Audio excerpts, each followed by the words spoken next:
friends, welcome to pre-market update. Friends, what we saw yesterday, markets were consolidated throughout the day. However, finally they ended on a slightly negative note, largely led by selling in financials, auto shares. As a result, the Sensex was down around 68 points, while Nifty closed around 19 points down. However, what we saw, the mid-cap index was up, ended on a flattish note, while small cap index was marginally up.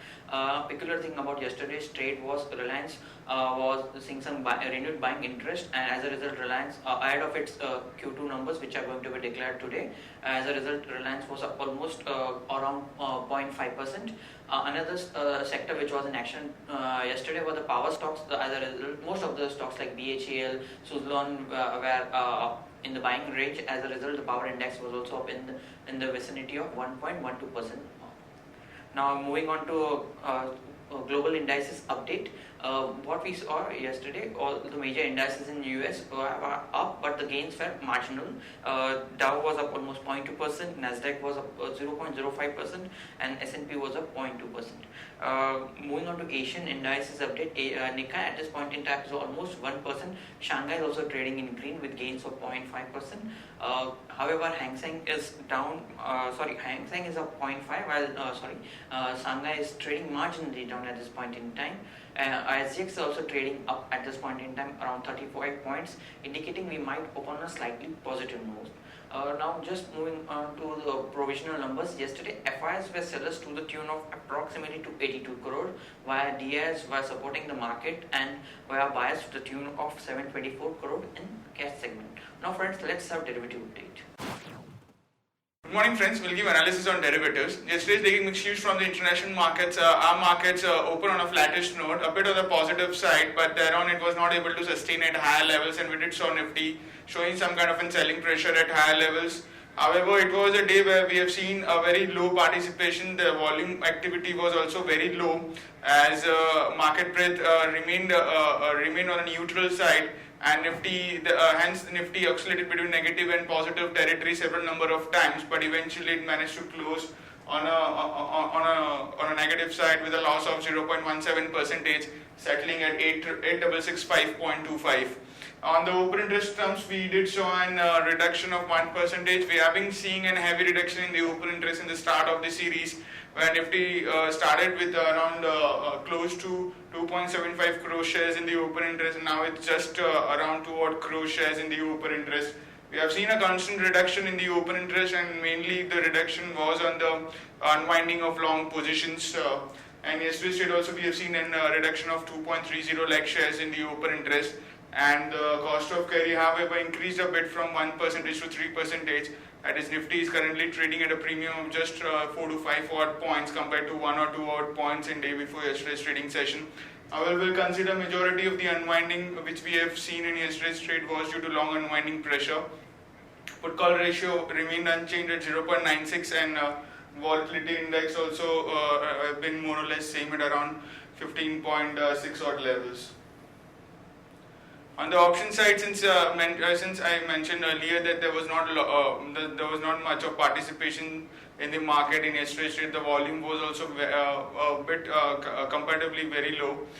We have seen very hardly any kind of an addition in the open interest. 8,700, 800 call option have seen minor addition of 3%, while 8,600 call option have seen a reduction in the open interest of 4%. While on the put side, 8,600, 700 put option have seen an addition in the open interest of around 7 odd percentage. However, 8,500 put option still remains as the highest in terms of open interest. But if you see the 8,600 put option, the number of shares into it is also quite nearby 8,500. So we'll consider both as the highest in terms of open interest, 8,500 and 600. And that's a bit positive sign when we do see an high strike put option showing an highest addition in the open interest. Market do feel that there is more upside left in the market and can see some kind of an upside in the coming trading sessions. There are 5 securities in buying period for today's trade: Indiabulls Real Estate, Jindal Steel, Bank of India, CEAT Limited and HDIL. On the FIs front, in index futures there were net sellers by 111 odd crores. Index options net buyers by 133 crores, while stock futures also net buyers by 111 odd crores, and stock options net buyers by 106 crores only. On the market level, 5 days we have stands at 8610, which is also closer to the 8600 highest put base, and the lower range at 8610 and higher range at 8750. S6 Nifty is trading positive, it's up by 35 odd points and quoting anywhere around 8693, anywhere around 8700 odd levels, indicating some kind of a positive opening can be expected in the morning trade. That's it from derivatives. Thank you. Now friends, let's discuss trading ideas for the day. First trading idea for the day is Hindustan Zinc. Hindustan Zinc's Q4 profit came at 1900 crore versus street expectation of 1491 crore. Income also jumped at 3877 crore versus an expectation of 3365. All in all, strong set of numbers. EBITDA margin also came at 53.5 versus street expectation of 15.5. Also, management has reiterated the outlook to be stronger for the second half of this year than the first half. So all in all, positive commentary from management. Action to be taken is long. Hindustan Zinc stop loss is placed at 244. We'll be targeting levels of 258 and 270. The next idea for the day is Ratnakar Bank. The bank announced strong set of numbers. The PAT jumped to 89 crore, 34% Y&Y growth. Also, net interest income jumped 59.5% at 303 crores. So positive set of numbers for RBL. Action to be taken is long. RBL Bank stop loss is placed at 306. We'll be targeting levels 325 and 335. Now friends, moving on to news update front. Suzlon Energy partners with Unison Energy for 15 megawatt solar project in Telangana. Ashoka Buildcon gets letter of intent for a project which is valued at around 179 crore approximately. Government announces 15% stake in NBCC. Government likely to raise around 2200 crore. Floor price is set around 246. ST Telemedia and Tata Communications complete the India Data Center joint venture transaction. NCC says the Pachwara North Coal Project, MDO project was awarded to NCC BGR Consortium. Quest Corp to acquire stake in Comtel Terrier and Simpliance. Axis Bank to raise around 5,000 crore via debentures. CCI clears Goldman Sachs additional stake by Den Networks. Varun Beverages IPO to hit next week. It's looking to raise around 1100 crores. Government awards L&T multimodal terminal contract to Sahijgan to L&T.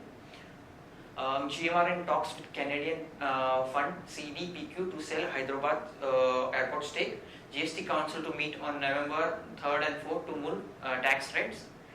Big reprieve in terms of penalty likely for Reliance in ONGC gas migration case. CCI to probe GAIL for alleged unfair business practices. Sun Pharma and Genetic Research Center to develop dengue vaccine. Central rules lower sugar import duty to cool down prices. Maharashtra advances cane crushing season to November 5. Domestic air passenger traffic soars 23% in the month of September. Update on Gati. FCCB holders trustee withdraws 2 out of the 4 appeals. CEAT developed puncture safe tires for bikes. Files patent for the same. Wipro said to have bought Apira for a consideration of approximately $500 million as per street reports. Ajanta Pharma gets ANDA nod for lansoprazole delayed release capsules. Lansoprazole inhibits the stomach production of gastric acids. Now friends, moving on to result update, results which have been declared yesterday. Bayer Crop announced profit of 159 crores versus 155.8 crores in last year. Income jumps 10% at 1160 crores. EBITDA margin comes at 20.5 versus last year's figure of 21.2. NIT Technologies Q2 profit falls 9% at 58.9 crores. Revenue up 2%. Tata Coffee also announced strong set of numbers. Profit jumped to 45 crores versus last year's figure of 27 crores. Quest Corp also announced strong set of numbers yesterday. PAT jumps 65% to 30 crores. Now friends, moving on to results which are going to be declared today. LIC Housing estimated PAT at 490 crore, Reliance at 7192 and Yes Bank estimated PAT of 732 crore. Now friends, moving on stocks with positive and negative bias for the day. Stocks with positive bias are BHEL at 142, Colgate Palmolive at 940, Bank of India at 113. Stocks with negative bias are Tech Mahindra at 426, Reliance Capital at 545 and Petronet at 385. Stocks for investment. Hindustan Unilever at 846, Skipper at 154, PI Industries at 788, PTC Financial Services at 39 and IRB Infra at 241. Friends, that's all from Advisory Desk. Have a wonderful day ahead.